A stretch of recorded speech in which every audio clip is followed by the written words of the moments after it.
안녕하세요. 코인 알려주는 남자입니다. 잭슨홀 미팅 이후 비트코인 가격은 반등에 성공을 하며 64K에 위치하고 있습니다. 오늘 영상에서는 비트코인과 코인 시장을 둘러싸고 있는 여러 가지 신호들을 다 종합을 해서 비트코인의 방향이 어떤 식으로 움직일지에 대해서 살펴보고 연말에 우리가 잊지 말아야 되는 중요한 한 가지가 오게 됩니다. 이 부분이 코인 시장에 미칠 영향에 대해서도 함께 다뤄보도록 하겠습니다. 잭슨홀 미팅 이후에 비트코인뿐만이 아니라 모든 자산 시장이 모두 환호를 했고 미국 주식 같은 경우도 급등한 모습을 확인할 수 있습니다. 이렇게 된 이후에는 잭슨홀 미팅 이후에 파월이 이야기를 했는데 가장 중요한 거는 인플레이션이 잡혀가고 있고 또 본인과 이 연준 같은 경우는 고용 부분에 중요하게 바라보고 있으며 고용이 무너지는 걸 절대적으로 막겠다. 강하게 시장에 시그널을 보냈습니다. 이렇게 되면서 시장에서는 파월이 9월 달에 25bp나 50bp까지 내릴 수 있다는 기대감이 확대가 됐고 이런 부분들은 유동성이 커지고 정책이 바뀔 때가 됐다라는 이야기를 던졌기 때문에 돈이 이제 묶이는 것보다 돈이 풀리는 그런 상황으로 바뀐다라고 환희를 하면서 전체적인 시장 자체가 모두 올라간 모습을 확인할 수 있습니다. 단기적인 흐름이 잠깐의 기대감으로 올랐다가 만약에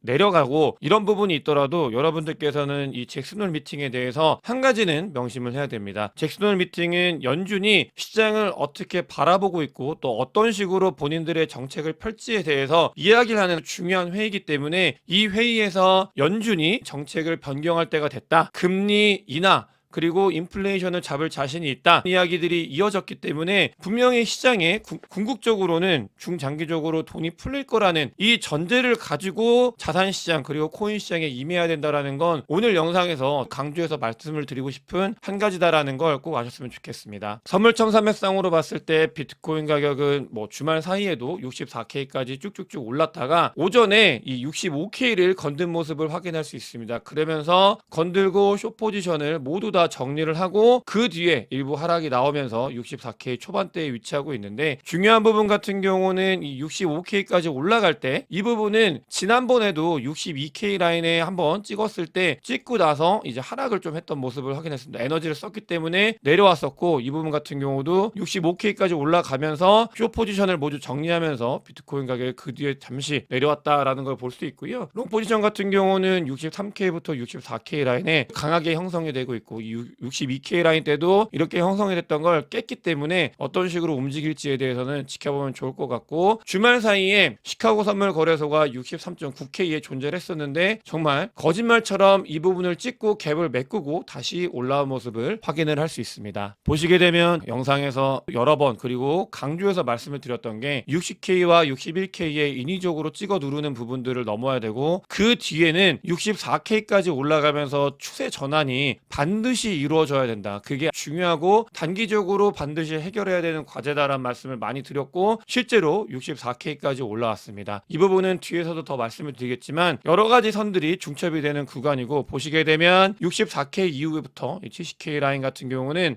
매물대도 그렇고 오더북상으로도 이 매도벽이 어마어마하게 형성이 되고 있는 걸 확인할 수 있습니다. 이 위로 올라가는 건 더 큰 에너지를 가지고 끌어올리는 부분들이 중요하고 4K에서 지난번에 70K까지 갔다가 급락을 했지만 다시 한번 전고점을 도전하는 그 에너지를 축적하고 있는 시기다라는 것들을 자료를 통해서 확인을 할 수 있습니다. 비트코인 현물 ETF 또한 비트코인 이 가격이 올라갈 때 같이 동조하면서 많은 유입이 있었는데요. 잭슨홀 미팅 이후에 시장 자체가 환호를 하게 되고 그러면서 통화정책이 바뀌는 부분 통화정책 같은 경우는 유동성이 확대가 되고 이 유동성 확대 같은 경우는 비트코인이 굉장히 잘 흡수를 하는 부분이기 때문에 눈치가 빠르신 분들 같은 경우는 비트코인 현물 ETF를 통해서 이 비트코인을 많이 매집을 한 모습을 확인을 할 수 있습니다. 점점 더 유입이 늘어나고 있고 블랙록뿐만이 아니라 GBTC를 제외하고 모든 비트코인 현물 ETF에서 유입이 있었던 하루였습니다. 이렇게 긍정적인 이야기가 쏟아질 때 지정학적인 리스크가 조금 확대가 되고 있습니다. 미국 대선은 11월 달이기 때문에 이 부분을 멋있게 해결하려고 하는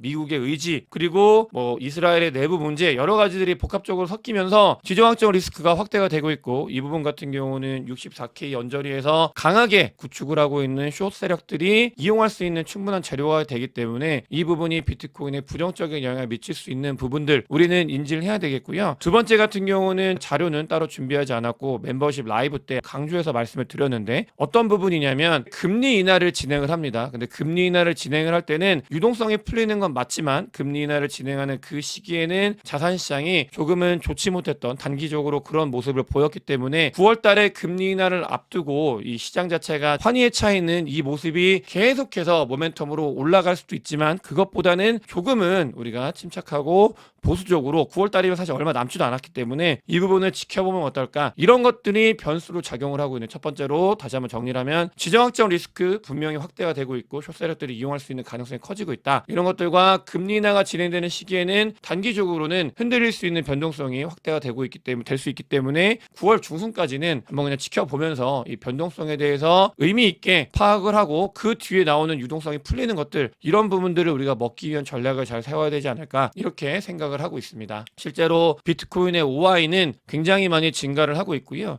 비트코인 가격이 이제 쭉쭉쭉 올랐을 때 이 OI가 증가했을 때 보시게 되면 한 번은 상승을 일으켰고 한 번은 급락을 일으켰습니다.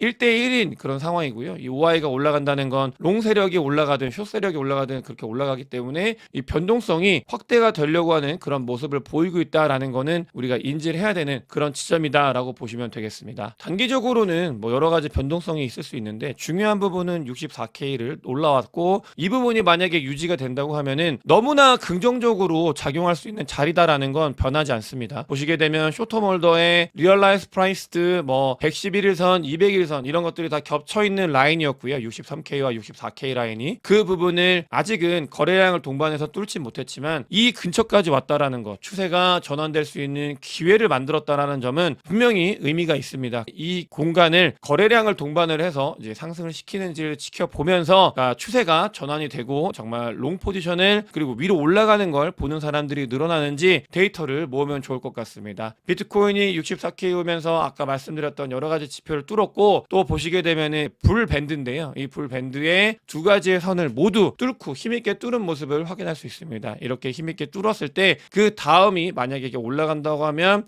상승 패턴으로 가는 중요한 자리이기 때문에 이게 추세를 전환한 게 너무나 유의미하고 중요하다라는 거 다시 한번 강조해서 말씀을 드리고요. 뭐 온체인 데이터 상으로도 마찬가지입니다. 동호 반복적으로 이 64K, 63K 라인이 너무나 많은 것들이 붙어있는 그리고 너무나 많은 것들을 깨는 그런 자리이기 때문에 중요했다라는 말씀을 드리고 싶어서 이런 자료를 가지고 왔고 자 단기적인 움직임에 대해서 아까 우리가 좀 보수적으로 봐야 되는 리스크 부분도 분명히 봤고 그러면 중장기적으로 늘 말씀을 드리는 이 중장기적으로 어떤 움직임을 보일 거냐를 봐야 되는데 보시게 되면 여러분들 GBTC는 비트코인의 유출을 계속해서 일으키는 원인이었습니다. 근데 GBTC가 2019년도쯤으로 완전히 내려갔다고 합니다. 그만큼 GBTC가 많은 유출이 있었고 시장에서는 이걸 다 흡수해내고 있었습니다. 또 두 번째로 아캄에서 의미 있는 재밌는 자료를 가지고 왔는데 이 부분은 사실 제 영상을 많이 보시는 분들 같은 경우는 다 이해를 하시고 있는 부분이죠. 제네시스 트레이딩이 나갔고 점프가 나갔고 그레이스케일이 팔고 있고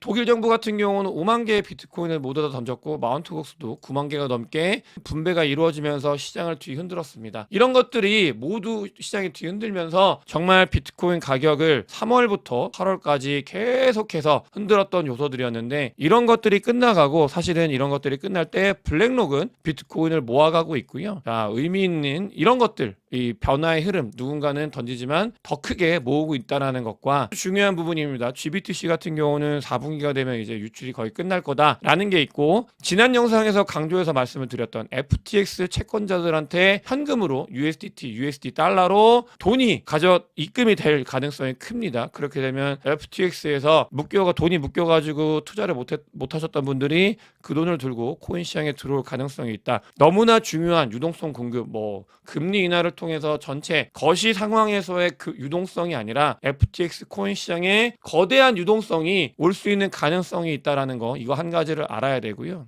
테더 같은 경우도 좋은 시그널을 보이고 있다. 그 부분들이 사실은 유동성과 맞닿아 있기 때문에 중요한 부분인데 이런 것들이 시장에 영향을 미치면서 가야 되는 방향을 잘 가고 있는 그 범위 안에서 우리가 움직이고 있다라는 것도 확인을 할 수 있고 가장 중요한 부분입니다. 오늘 여러분들께 꼭 말씀을 드리고 싶었던 한 가지인데 있는데, 그러니까 이거를 잊으시면 안 돼요. 절대로 잊으시면 안 되고 머릿속에서 반드시 중장기적으로 비트코인과 코인 시장을 볼 때 이 부분을 꼭 보셔야 되는데, 마이크로 스트래티지는 비트코인을 채택하고 4년 동안 엔비디아보다 더 높은 수익률이 있었습니다. 그러니까 마이크로 스트래티지는, 마이크 세일러는 비트코인을 법인으로 매수를 하면서 그냥 그것만으로 뭐 회사의 펀더멘털도 좋았지만 어마어마하게 상승을 한 엔비디아보다도 더 큰 상승을 했습니다. 이 부분 같은 경우는 그냥 비트코인을 단지 산다는 게 시장에 전해지면서 많은 사람들이 마이크로 스트래티지를 매수하고 이런 부분들이 이어지고 있고, 뭐 메타플래닛 같은 경우도 비트코인을 사면은 8배가 넘게 상승을 했다고 말씀을 드렸잖아요. 그렇게 되면 미국, 일본뿐만이 아니라 조만간 한국, 그리고 미국에 있는 많은 기업들, 이런 것들을 따라할 수 있는 가능성이 있다라고 말씀을 드렸습니다. 근데 지금 왜 못하고 있냐, 왜 간을 보고 있는지가 중요한데 이 부분입니다. 이 회계 철회 방식이 미국에서는 지금 아직은 비트코인을 들고 있으면 가장 저점, 들고 있는 순간에 가장 저점을 기준으로 이 대차대대표상에 올라가게 됩니다. 하지만 이 기준 자체가 드디어 올해 12월, 얼마 안 남았어요. 이제 4분기에 이 기준, 회계 기준 자체가 변경이 됩니다. 그렇게 되면 비트코인 가격이 올랐을 때 이 회사의 가치도 같이 올라갈 수 있는 회계 기준, 공정 회계 기준으로 변경이 된다라는 게 여러분들께서도 정말 중요하게 알아야 되는 포인트고요. 이 부분 같은 경우 다시 한번 이거 영상에서 사실 예전에도 말씀을 드렸어요. 이렇게 바뀔 거다. 근데 실제로 그 시기가 오고 있다. 그렇게 되면 아까 말씀드렸던 마이크로 스트래티지, 메타플래닛이 비트코인을 보유한 것만으로도 큰 상승을 했는데, 보유한 가치가 올라가면 기업의 가치가 같이 올라가게 되는 회계 기준이 받게 되는 그 시점부터 많은 기업들이, 정말 많은 기업들이 비트코인을 채택을 하고 본인들이 보유할 가능성이 커지고 있다. 마라톤 디지털 홀딩스가 비트코인을 홀딩하게 되는 이유 중에 하나가 이 회계 기준이 바뀌는 게 임박을 했기 때문입니다. 더 많은 기업들이 비트코인을 매수할 수 있는 가능성이 커지고 있다는 거, 4분기 FTX에서 직접적인 유동성이 공급이 된다는 점, 이런 것들을 여러분들께서 절대 잊지 마시고 투자를 하실 때 단기적으로 어떻게 뭐 흔들리든 뭐하든, 비트코인 48K 때도 마찬가지였죠. 영상에서도 말씀을 드렸고, 멤버십 분들과 라이브를 하면서 48K 이렇게 흔들릴 때 할 수 있는 거, 그냥 버티는 것도 굉장히 어렵고 훌륭한 투자 방법 중에 하나다. 아무것도 하지 않는 것도 투자 방법이다 라고 하면서 뭐 무협지 이야기도 하고 그랬었는데, 48K에 버티신 분들 같은 경우는, 일단 48K에 버티신 분들은 웃고 있는 건 맞습니다. 이 변화의 흐름에 대해서 우리가 잘 보면서 이 어떻게 투자에 대해서 대를 세우고 전략을 세워야 되는지 오늘 영상에서 잘 말씀을 드렸다고 생각을 합니다. 영상이 도움이 되셨으면 구독과 좋아요, 많은 공유, 댓글, 그리고 큰 관심 부탁드리겠습니다. 영상 봐주셔서 대단히 감사합니다.